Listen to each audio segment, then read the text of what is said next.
अच्छा सर, अब एक आध एरर ऐसा देख लेते हैं जिसके अंदर आपको सस्पेंस अकाउंट नहीं मिलेगा, बट हाँ उसमें कुछ क्लासिफिकेशन की गलती होगी या तो अमाउंट की गलती हो जाएगी, बट डेबिट और क्रेडिट मैच होगा।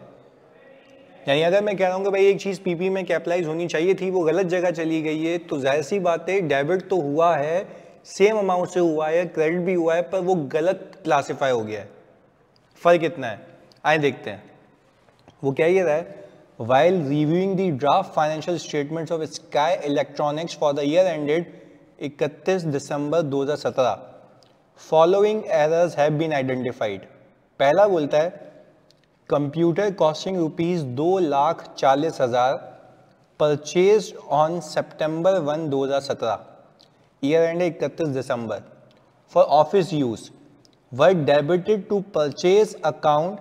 SE depreciates computers at the rate of 20% per annum using straight line method। यानी आप बात समझें,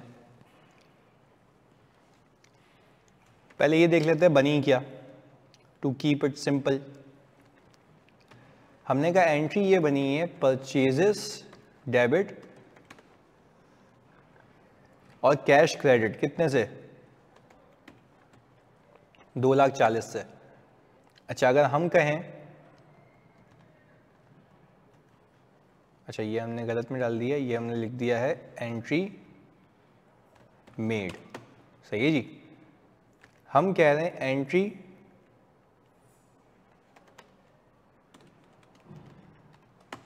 टू बी मेड क्या होनी चाहिए थी, पीपी डेबिट, यानी पीपी कह लें, कंप्यूटर्स कह लें डेबिट, कैश क्रेडिट 2,40 से,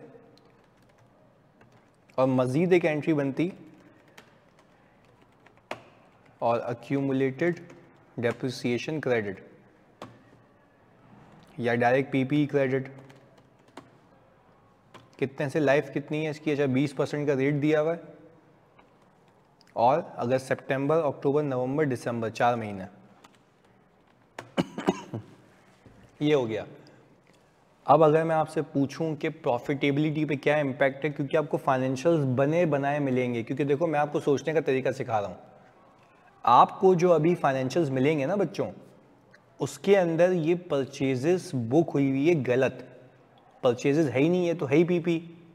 तो परचेजेस ज़्यादा बुक हो जाने का मतलब है आपकी COGS ज़्यादा आ गई होगी। अगेन रिपीट कर रहा हूँ, परचेजेस ज़्यादा रिकॉर्ड होने का मतलब है कि आपका cost of good available for sale ज़्यादा है, तो आपका जो कॉस्ट ऑफ गुड सोल्ड है वो भी ज़्यादा है, क्योंकि आपने एक अननोइंगली परचेजेस को ज़्यादा बुक किया हुआ, जबकि वो परचेजेस है ही नहीं, क्लोजिंग काउंटेड है, तो आपका COGS ज़्यादा आ गया। प्रॉफिट 2,40,000 रुपये से अभी कम हुआ हुआ है, क्योंकि COGS 2,40,000 रुपये से ज़्यादा है। मैं प्रॉफिट्स के इम्पैक्ट क्यों बता रहा हूँ, क्योंकि एग्जामिनर ने आज तक हरकत नहीं की है कि प्रॉफिटेबिलिटी पे इम्पैक्ट्स पूछे एंट्रीज के, तो वो मैं सिखा रहा हूँ आगे। फिर मैंने कहा ये एंट्री बननी चाहिए थी, तो अब अगर मैं करेक्टिंग एंट्री बनाऊं, तो करेक्टिंग एंट्री के अंदर आप बोलेंगे कि सर सबसे पहले आप एक काम करें, जो डेप्रिसिएशन बुक नहीं हुआ हुआ वो करें, सही है। अक्यूमुलेटेड डेप्रिसिएशन हो गया क्रेडिट और डेप्रिसिएशन एक्सपेंस हो गया डेबिट, ये बात हो गई। फिर हमने कहा कि सर परचेजेस को रिवर्स करें, कितने से बुक किया आपने परचेजेस, 2,40 से, वो रिवर्स कर दिया। और सर आप फिर पीपी को रिकॉर्ड करें, प्रॉपर्टी प्लांट एंड इक्विपमेंट, कितने से, 2,40 से। तो सर ये आ गया। अच्छा देखें हुआ क्या, हुआ ये कि परचेजेस गलत रिकॉर्ड हुई थी, हमने हटा दिया, पीपी को वापस रिकॉर्ड कर लिया, और इसकी एक ये एंट्री भी बना सकते हैं हम नेट बेसिस पे, सही जी। डेप्रिसिएशन को हटा के आप ये कर लें, net PP to be appeared in balance sheet लिख देता हूं।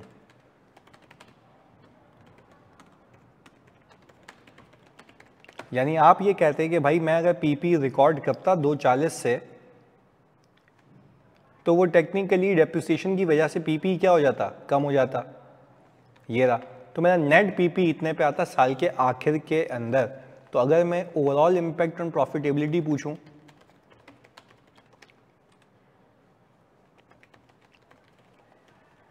तो ओवरऑल इम्पैक्ट ऑन प्रॉफिटेबिलिटी बच्चों ये है कि रिवर्सल ऑफ COGS, तो ये प्रॉफिट में कन्वर्ट हो जाएगा 240, सही है, रिवर्सल ऑफ COGS, क्योंकि आपने कहा कि भाई ये मैं जब COGS को रिवर्स करूंगा बच्चों तो technically this is my income, क्योंकि कॉस्ट ऑफ गुड्स सोल्ड कम हो जाएगी, और डेप्रिसिएशन जो चार्ज करूंगा बुक नहीं हुआ ये, तो मेरा जो नेट फायदा है वो 224 का, और ये वही है जो PP में जाना चाहिए था, परचेजेस में चला गया था।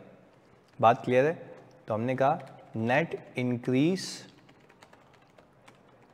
In profit. बात क्लियर है? चलें जी, अब एक दूसरा केस देखते हैं।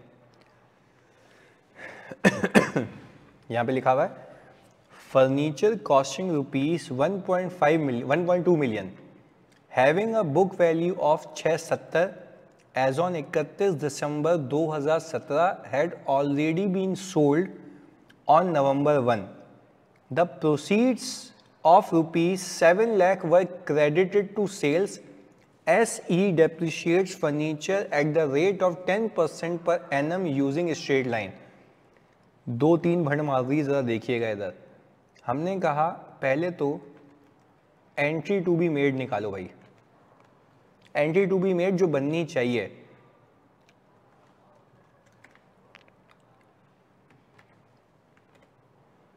अब सुकून से समझिएगा। बोला फर्नीचर की कॉस्ट कितनी थी 1.2 मिलियन, बुक वैल्यू कितनी थी, इतनी थी दिसंबर 31 2017 पे, साल के आखिर की बात हो रही है, साल के आखिर की। यानी अगर मैं आपको यहाँ पे समझा पाऊँ कि जनवरी 1 2017 की यहाँ बात नहीं हो रही है, यह है ईयर का स्टार्ट, सही है जी। हमारा ईयर एंड है 31 दिसंबर 2017, सही जी। हम यहाँ पे कर लेते हैं, ये आ गया हमारा 31 दिसंबर 2017 ईयर एंड। वो कह रहा है कि हमें इस चौरंगी पे पता लगा कि एक PP जो बेच दिया था नवंबर में, उसकी कैरिंग अमाउंट यहाँ पर 6,70,000 रुपये मौजूद है, क्योंकि वो पूरा साल डेप्रिशिएट होके आ गया, जबकि उसको डेप्रिशिएट होना चाहिए था कहाँ तक, नवंबर तक। अब साल के आखिर तक आ गया तो आ गया वो भाई। अच्छा, तो अगर मैं ये कहूँ क्योंकि अगर मैं कहूँ कि भाई SE डेप्रिशिएट करता है furniture 10% per annum using straight line method, तो भाई 10% का डेप्रिसिएशन कॉस्ट पर लगा देगा, सिंपल। 10% का डेप्रिसिएशन कॉस्ट पर लगा देगा, सिंपल हो जाएगी कहानी।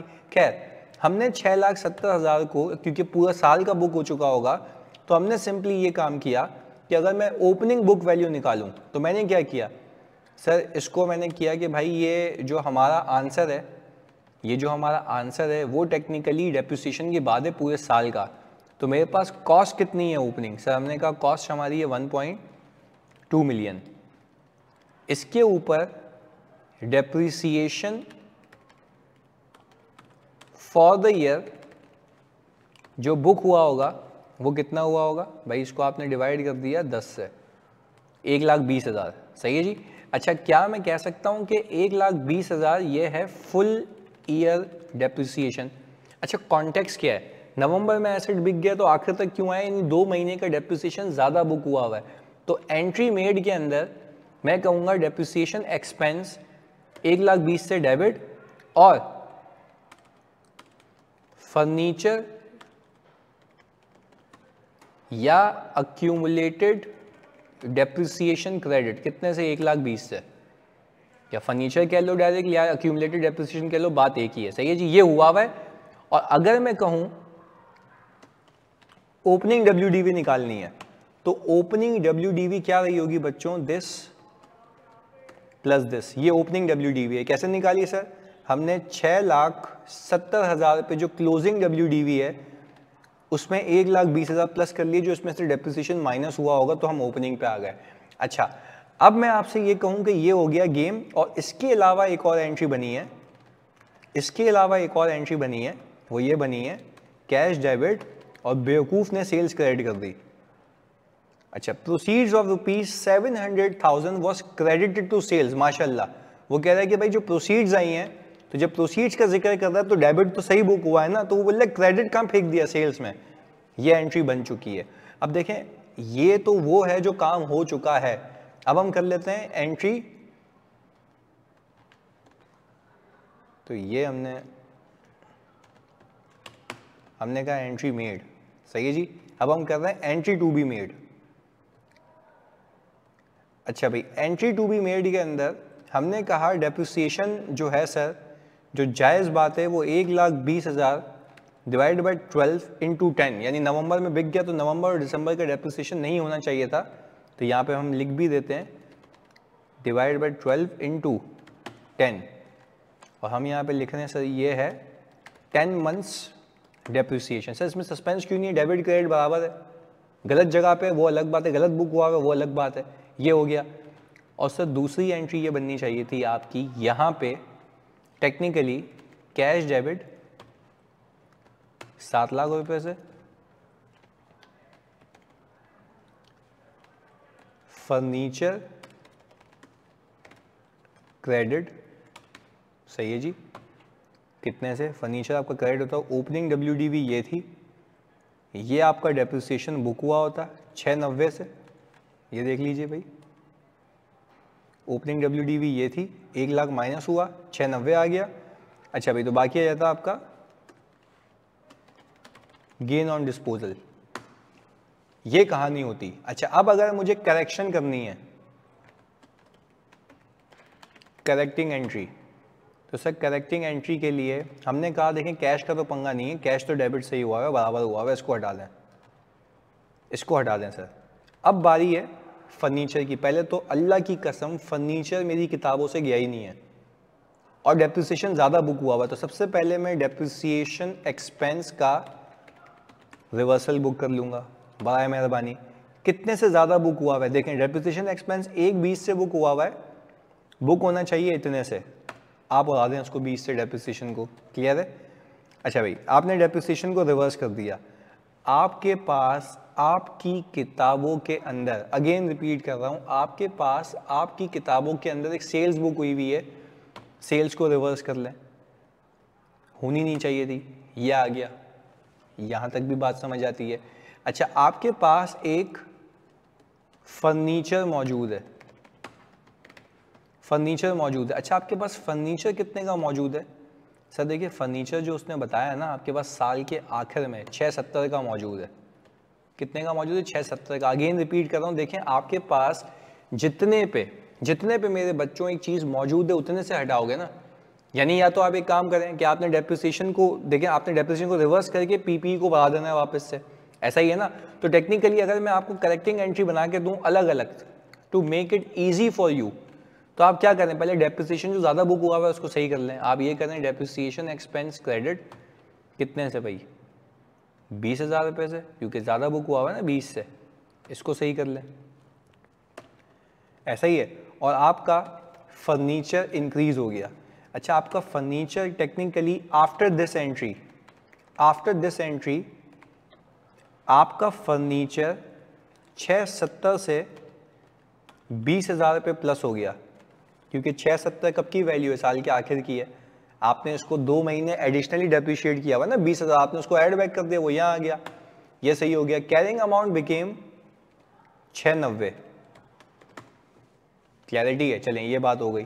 फिर अब आपने कहा कि भाई अब आपकी कैरिंग अमाउंट अपडेट हो गई, अब फर्नीचर को निकालो, शाबाश, फर्नीचर को निकालो। कितने से? सर फर्नीचर को निकाल दें आप 690 से, क्योंकि अब वो असल औकात पे आ चुका है, ऐसा ही है। सेल्स को घुमाएं, शाबाश सर, सेल्स खत्म करें, सेल्स कोई सेल्स नहीं है आपकी, फजूल बुक करके बैठे हुए। और आपके पास गेन ऑन डिस्पोजल जो 10,000 रुपये वो बुक कर लें, जो कि बुक नहीं हुआ हुआ। तो सर ये आपकी एक सिंपल करेक्टिंग एंट्री है। देखो उसूल क्या था, एक चीज़ नवंबर में बिक गई, वो नवंबर में डी रिकॉग्नाइज होनी चाहिए थी, नहीं हुई, उल्टा ज़्यादा डेप्रिशिएट हो गए। पहले मैंने ज़्यादा डेप्रिसिएशन रिवर्स करके उसकी कैरिंग अमाउंट अपडेट की, उसी अमाउंट से उस एसेट को निकाल दिया। सेल्स बुक हुई थी उसको हटा दिया, गेन बुक नहीं हुआ तो बुक कर लिया। कैश क्या, कैश बिल्कुल सही है, बात क्लियर जानी।